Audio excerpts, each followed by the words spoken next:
This segment of Delmarva Life is brought to you by Peninsula Regional Medical Center. All right, so the time will soon come in your life, if it hasn't already, when you know it's time. You know it would come to this, and now you just got to get it done. The colonoscopy. Maybe it's something you've put off for whatever reason. It's not something to take lightly. Promising new numbers show colonoscopies can save lives. A new report from researchers at the American Cancer Society shows colon cancer rates have fallen by 30% over the last decade in people over the age of 50. Now, the report largely credits colonoscopies as the reason behind the drop. The research is so promising, as a matter of fact, that the chief cancer control officer at the American Cancer Society called it one of the great public health success stories of the decade. It is exciting news, especially when you consider the statistics. The American Cancer Society reports colon cancer is the third leading cause of cancer death. It's believed nearly 137,000 people will be diagnosed with the disease this year, and more than 50,000 people will die from colon cancer by next January. Now, in addition to routine colonoscopies, there are other steps that you can take to avoid becoming part of the statistics. Joining us this afternoon to explain more is Dr. Apsara Prasad, who is the gastroenterologist with Peninsula Regional Medical Center. Thank you so much for coming this afternoon. Thank you for having me. You know, it feels kind of funny to get excited about something like this, but it really is exciting news, isn't it? It really is. It's astounding. It just really does speak for the advances that medicine, research, and technology has made to help prevent cancer in our society today. And colonoscopies are so important in keeping those numbers down. So who should be getting a colonoscopy and how often? Well, and we really do look at it based on risk. An average risk individual with no family history of colon cancer, these individuals will start at the age of 50, and depending on what we find, basically they'll have to repeat it every 10 years if there's no polyps or growths that are found. African Americans fall into a specific range because it has been found that African Americans do usually develop polyps or colon cancer a little bit earlier. They should start getting screened usually by 45 based on recommendations from some of our gastroenterology experts. Okay, and you were saying that if there's someone else in the family, the youngest one, go 10 years before that? Yes. If there is a family history, your risk will be increased. In that case, you should start at the age of 40 or 10 years younger than the youngest relative.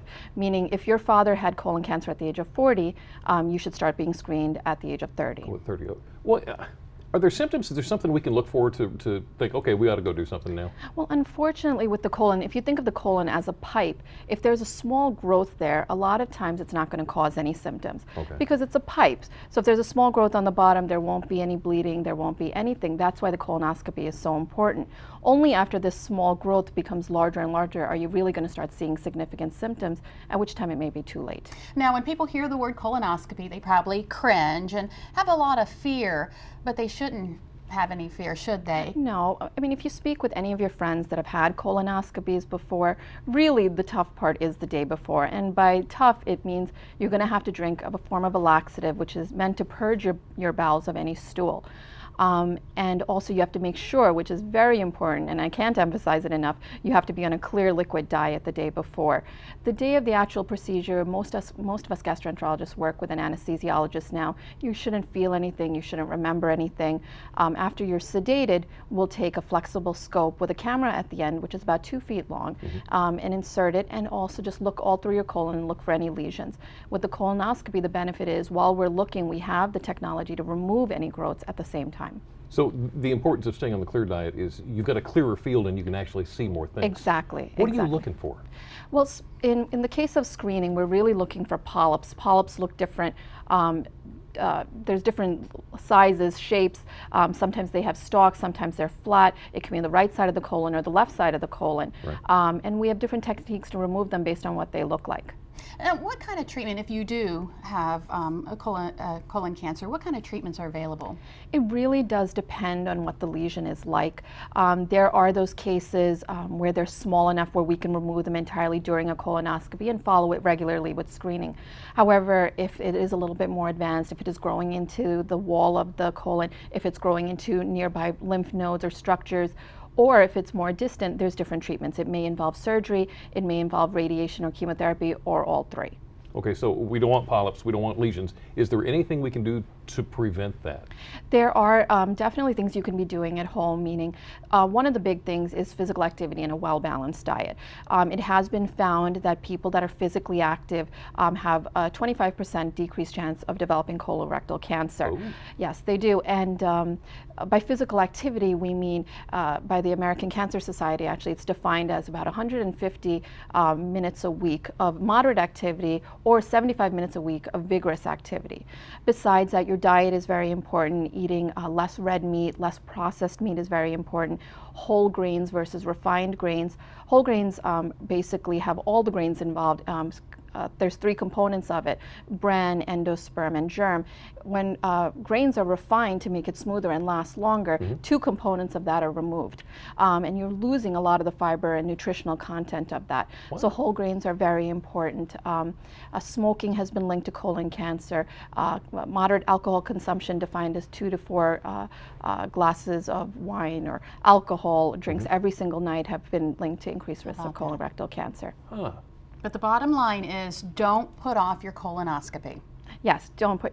We've seen so many horrible cases that could have been prevented, and really the take-home message is get your colonoscopy done. It really has been proven, as the latest statistics show, to save lives. Dr. Prasad, thank you so much for coming in. My pleasure. Excellent Thank you for having me. information. And to learn more from PRMC about colorectal cancer, including information on support groups, go to delmarvalife.com and click on the show tab. Still ahead on Delmarva Life, you know, I feel bad for you because I know I get all the emails all the time. There's a prince from another country that's going to wire me just $1 million. I Really? don't think so, no. No, unfortunately, it's a scam. Would you know how to spot a scam? Well, the thieves who try to steal your money are pretty smart. We're going to learn more about some of the newest scams out there, and really, you won't believe your ears. And later, hope you're hungry. We're in the kitchen with Jake's Way Back Burgers, making some patties that are sure to please the palate. But first, we've been talking about going to your doctor. Dr. Oz says it's so important to make sure that your doc is properly treating any symptoms you might have. Hi, I'm Dr. Oz. If you're concerned your doctor isn't treating your symptoms right, consider getting a second opinion. You can cross-reference your treatment on a National Medical Society website. Treatment can vary from individual to individual, so ask other patients about their experiences or look online for reviews, but only on credible websites.